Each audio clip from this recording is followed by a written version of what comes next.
حضرت موسیٰ علیہ السلام کلیم اللہ تھے، روزانہ اپنے رب سے ہم کلام ہوتے تھے۔ ایک دن حکم ہوا کہ موسیٰ جاؤ اور اپنے سے کم تر کو تلاش کر کے لے آؤ۔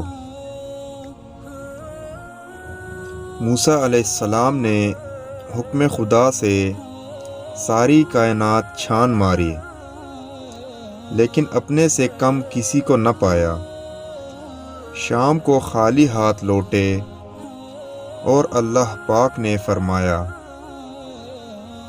اے موسیٰ، اگر آپ ایک بکری کے بچے کو ہی لے آتے تو ہم آپ کو نبوت سے محروم کر دیتے۔